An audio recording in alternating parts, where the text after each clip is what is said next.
So basically, they do this, which is a triple bond, and then there's these two there, then that is there, and then that's that. Okay.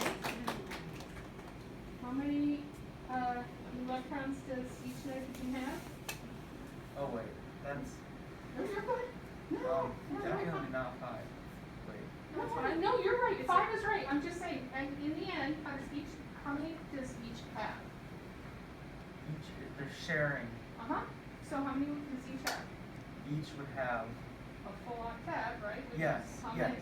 which is 8. 8. There we go. Boom. Yes. Thank you for being great, Parker. I love volunteers. How is that? Because I actually knew it. Slow clap. Thank you. Am I? Okay, so a little out of sequence now. We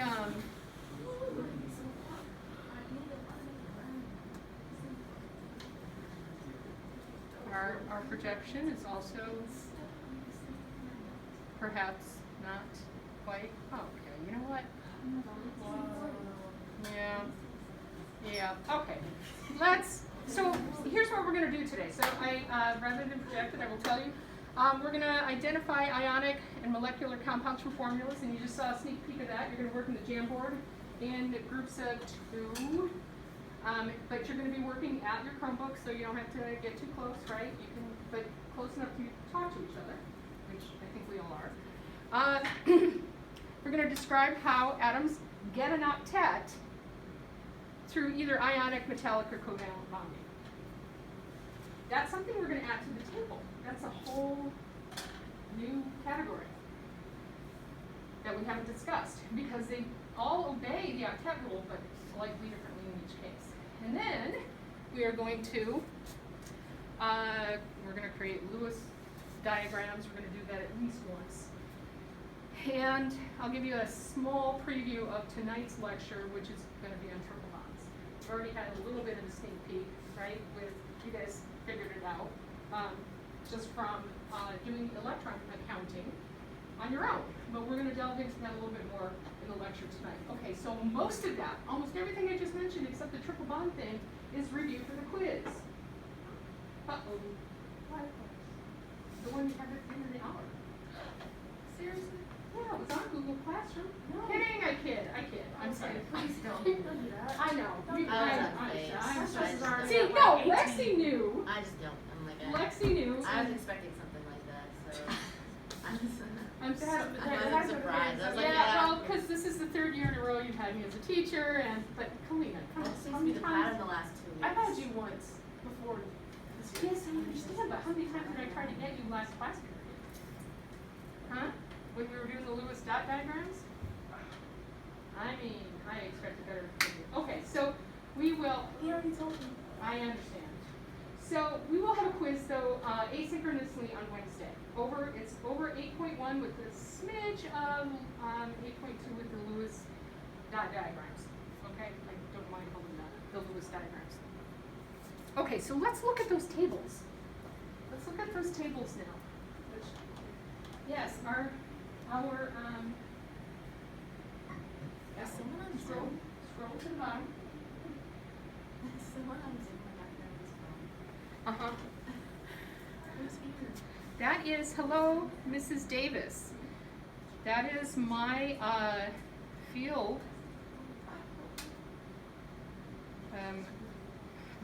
What supervisor? Oh, I thought it was like a student. I was like, No, no. That one. So looking at this table, we're going to add at the bottom your chemical bond, comparison table. So we have all of our categories, 1, 2, 3, 4, 5. Down here we're going to say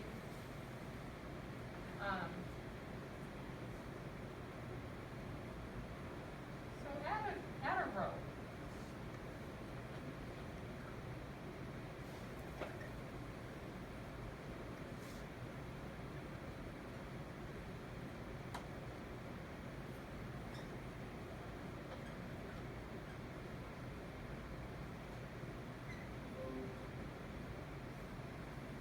And what I want you to do is take 2 minutes to talk to the person closest to you and see, well, we'll take a minute per bond. We'll say 3 minutes and explain to me, or each other, how ionic bonds obey the octet rule. How does each atom in an ionic bond get a full valence shell? Okay? Same for metallic bonds, same for covalent bonds. And we should notice that they're slightly different in each case. Talk to the person closest to you or whoever you're comfortable with for just a few minutes, and then we'll compare notes. Yes, Maya. Yeah. So if you're in that, go to format, table. Yeah.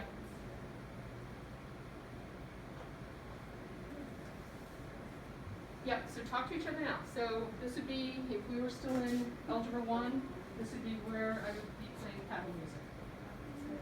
Talk each other out. Well, I have my iPad, we can do some paddle music. No. Okay. I think we should just do paddle problems. But it can be like fun questions, like what is your favorite color? No. Alright, we'll do that one day. Like that it's, I think that's Wait, what are we? So we're going to try to fill in how we're going to ask ourselves, ask each other, talk to each other, explain to each other how ionic bonds obey the octet rule, how metallic bonds obey the octet rule, and how covalent bonds obey the octet rule. Ask yourselves the question, how does each atom get a full valence shell?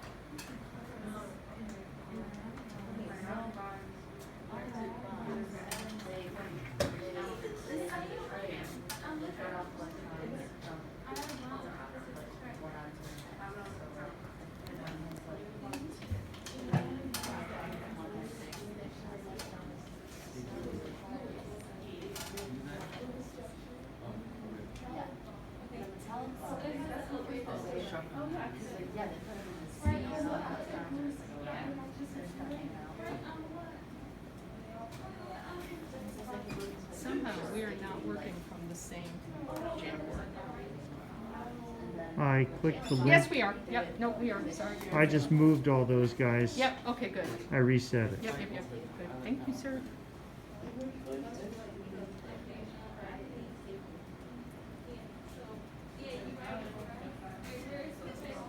Just so you know, the Zoom wasn't working, so I'm recording this to send to Rachel. Oh, she's not here, so we waved to nobody? Well, she'll see the recording Oh, later. okay. I told her that might happen because Yeah. of all of our It was the gremlins today. audio. Audio wasn't working for. Okay. You guys got it? You feel confident? You feel good? I'm not feel confident. Diani, Yes. is that yours? Okay, could you put it back, please? I was just getting to that It's. part. Thank you very much. Wait, you supposed to know? Okay. Yep.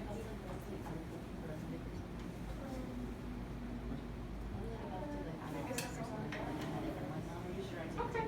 Well, Yes. hopefully, and the high I want intellect will to- get there. So for ionic bonds, if we had something like,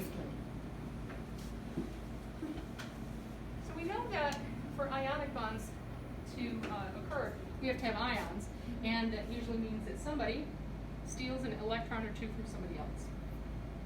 Let's take our old friend table salt here, sodium chloride, and let's see, did I already fill these out? 2, 3, 4, 5, 6, 7, 8, I did. Okay.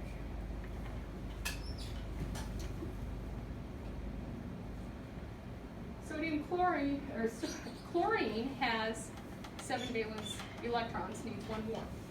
Sodium has 1 to give, it's more than happy to give it up so that it has a full octet. But what happens is, remember, that chlorine steals this electron,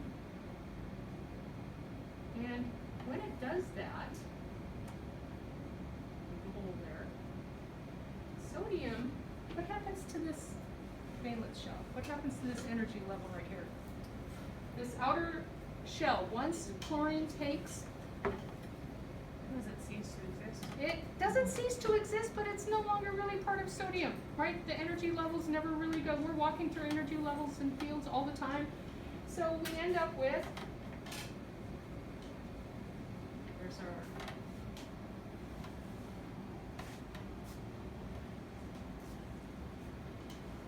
first energy level.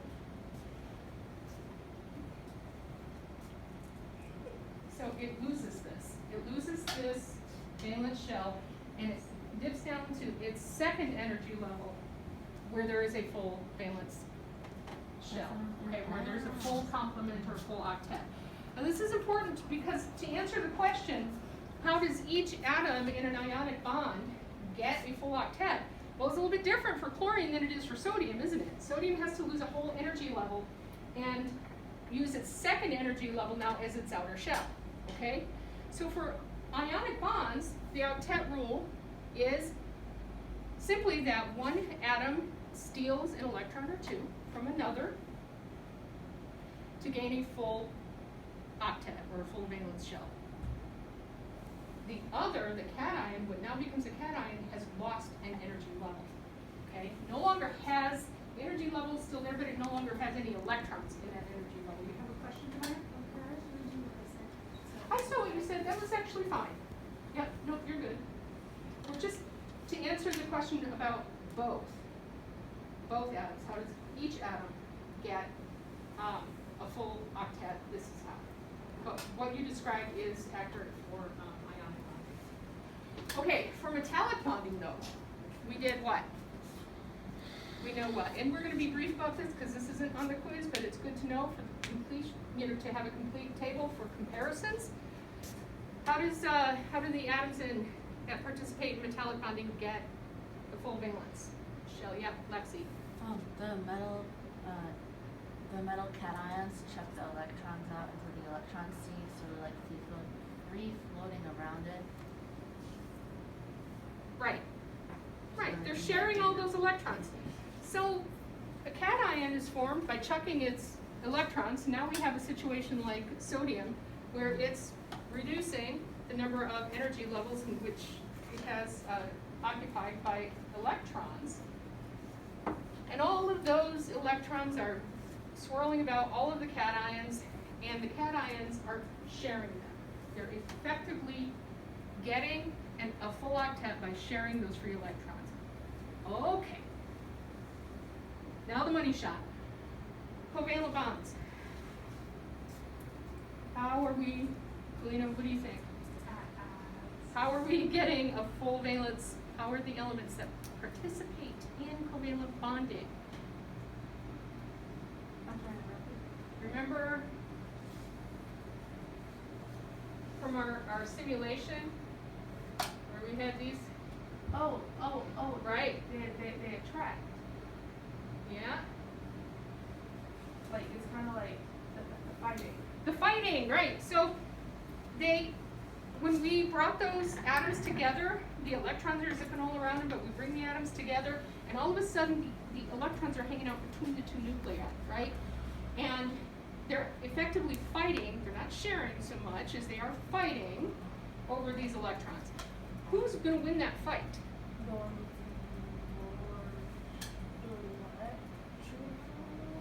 Go ahead, Deanna. Yeah, the one that's most electronegative. And that's going to help you out.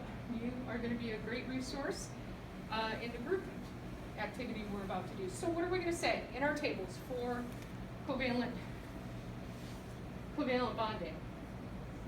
Each atom gets a full octet by sharing electrons. Fighting over, we know, we make a mental note, they're actually fighting, but for all intents and purposes, they are also sharing. Okay, so my hope is, again, that you have a study guide that this will help you with your preparing for your quiz, but also for the chapter test, because we're going to continue to add. It's a lot easier to remember relationships than it is to remember minutia. If you don't already have a periodic table out, you might want to do that now. Oh, I can't look at this map.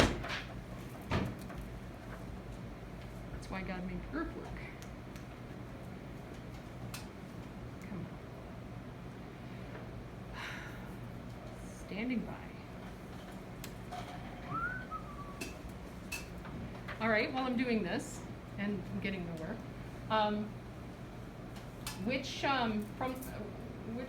elements in the periodic table, which parts of the periodic table tend to form ionic bonds? Ionic bonds form between, well, there's an example on the board, sodium chloride, right? A metal and a nonmetal. And metals, metallic bonds tend to form between? Metals. Metals, yes, there we go. And covalent bonds tend to form between nonmetals. There you go. You have metal, nonmetal, metal, and nonmetal. 3 types of bonds. Metals and nonmetals participate in different ones. So anything that's not a metal counts as a non-metal, like gas. Yeah. Well, yeah, for the purposes of this class, we can say that. Okay. Yes. Shu, navigate over to your Jamboard, which I would like to be able to show you. We still don't have. Oh my goodness. All right, we'll do this as a class. Can I commandeer your equipment? here? Yes, it's an extended monitor, so you gotta move up and to the right and you'll be over there. See your cursor? Yep. Okay, so we're gonna kind of skip metals for the moment. Notice I don't, just because again, that's not on our quiz, and we're navigating away from metallic bonds for the most part. It's more useful. Can I help you guys? Do you have a question that I can answer for you? Okay. Okay.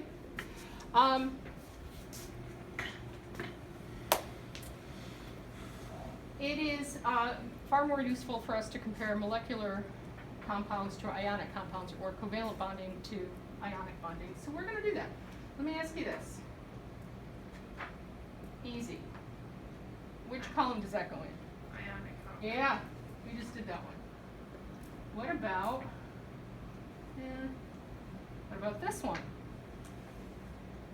Molecular compound. Are you sure? No. Anybody disagree with Kalina? Anybody agree with Lexi? Are you okay? Huh? Yeah. You I'm seem really busy. tired. Yeah. Okay. Had a busy weekend, but I'm good. Okay, I don't think I've ever seen you this tired. Okay. Well, we did this one, right, as part of the homework, so I agree with Kalina. I think this is a molecular compound. What's the tip-off? How do we know? Nitrogen. 2 nonmetals. There we go. Okay.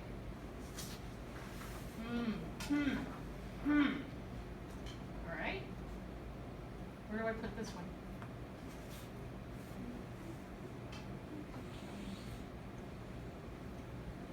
Check your periodic table. What am I trying to bond there? Are they 2 metals, a metal and a nonmetal, or 2 nonmetals? It's an ionic compound. That's an ionic compound because lithium is a metal and fluorine is a nonmetal. Halogen. Yes, to be more specific. So let's see. Okay. This is a tough one. I'm going to trip you guys up with this one.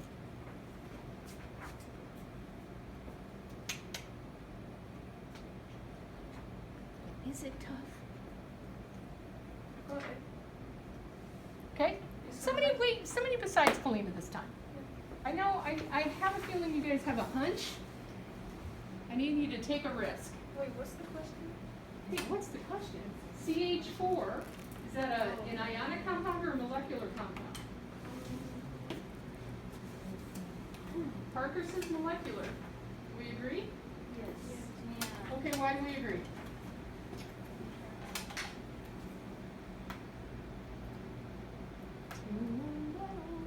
Yep, our 2 nonmetals.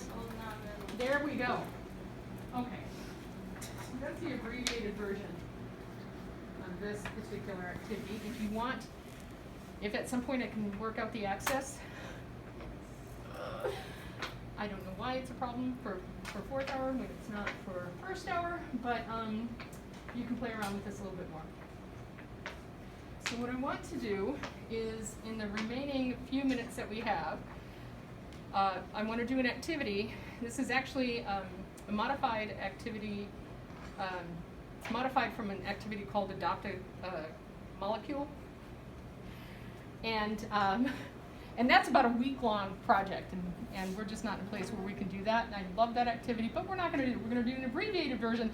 And I don't want to, give anything away, but your quiz is going to look a little bit like what we're about to do. There will be a couple multiple choice questions on there, and then some questions that are going to be a lot like what we're about to do. So what I want to do, I think it's on the next page, yeah. I need 2 groups of 3, so there we go, 3. I would like you to pick a molecule, a compound. Should we do Dr. Ellen's favorite compound, which is water? Do you want to do methane? You do water. Okay, do water. Everybody, We should do methane. Which is, yeah. okay. So the first thing we're going to do, somebody's going to take notes, right? Somebody's going to make notes. Perhaps all of you are going to make notes. You're going to write your formula. You're going to decide what types of bonds, right? What type of bond we're looking at. If it's a covalent bond, you're going to do a Lewis diagram. Actually, I think both of you picked molecular compounds. So you're going to do Lewis diagram. You're going to decide which atom is the most electronegative. You can skip cation and anion because nobody chose ionic compounds. And we're going to talk about, you're going to list some properties, 1 or 2, and how the atoms obey the octet rule. Okay? So for water, obviously H2O is your starting point. That's your formula, right? What types of bonds? Oh yeah. Okay. Molecular compound. Which atom is most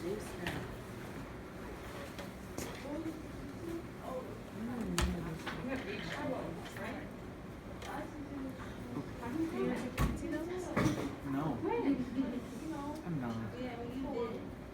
I'm not feeling fancy What's notes. another way you can Feeling fancy notes.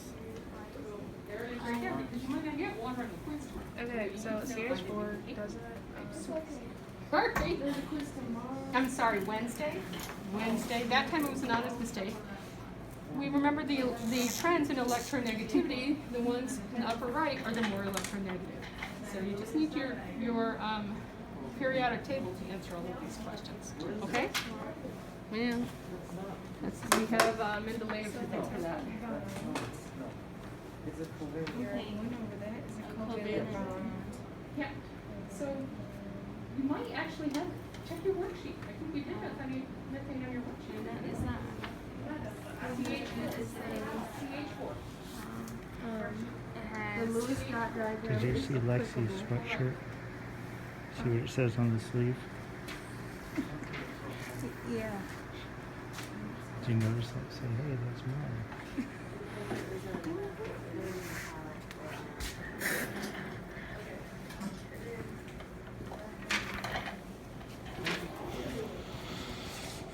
Yeah, that's the first one we did.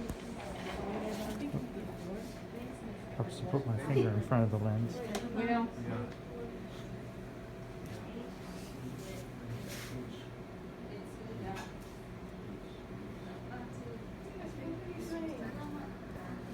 Go on.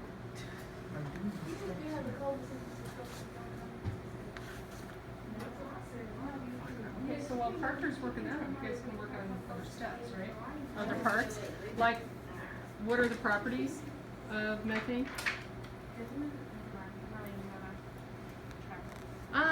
Remember that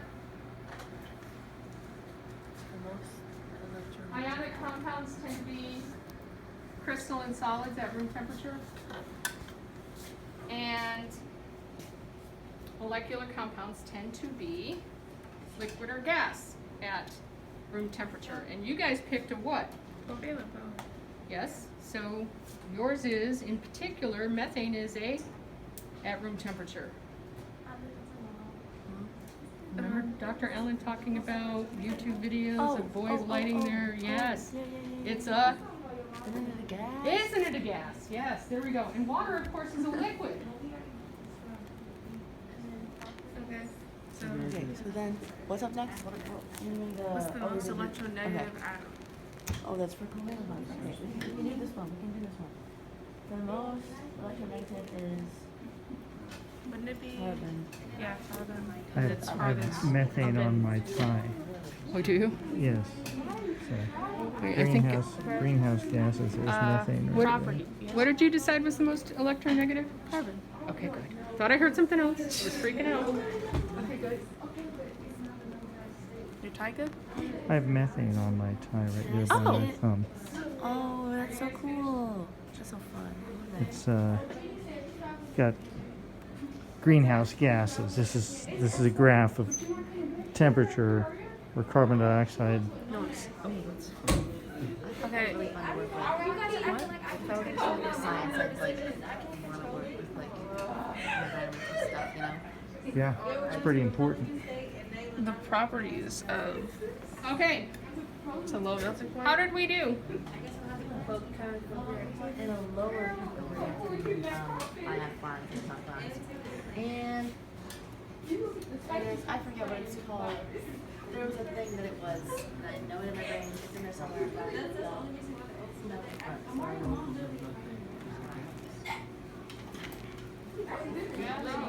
So, water, you have H2O, chemical reaction.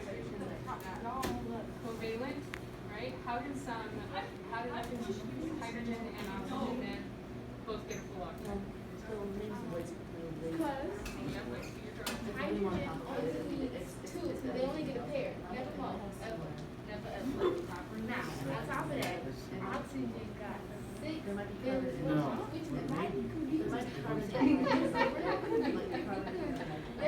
You know, they got two countries.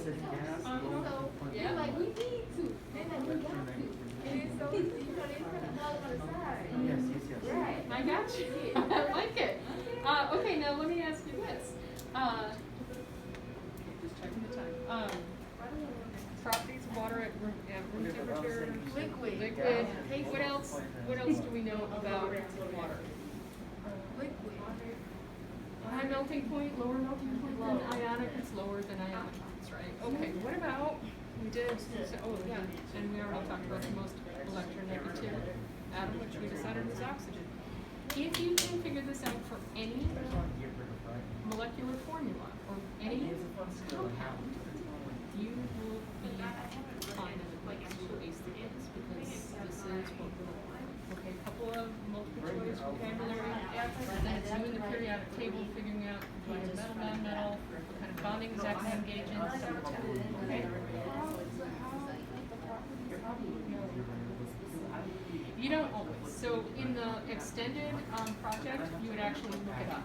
You would look up, you know, the actual electronegativity of each of the atoms, and you would look up the dissociation energy and all.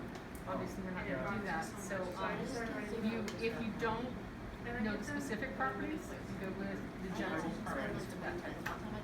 Okay? So for your, hi Bella. Okay, so we have a couple minutes, and I want you to play with your rubber bands in just a second, but I want to check this group's work.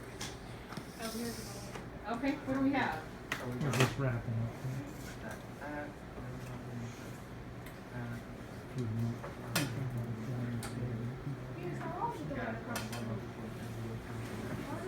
Okay, and how does each atom get a full octet? Oh, okay. By sharing. You seen by the calculator, so? And in this case, I would ask you to say, well, hydrogen needs one more electron, and carbon needs four. So it requires the sharing of electron for okay. So with your rubber bands, I want you to just, this is just let's make a prediction. which bond is easier to break? The bond between oxygen. Yeah, let's just say, the bond between, say, a double bond or a single bond. It's easier to break. Yeah. How much, what do you think the bond length is of a single bond? Longer or shorter? Shorter. Okay?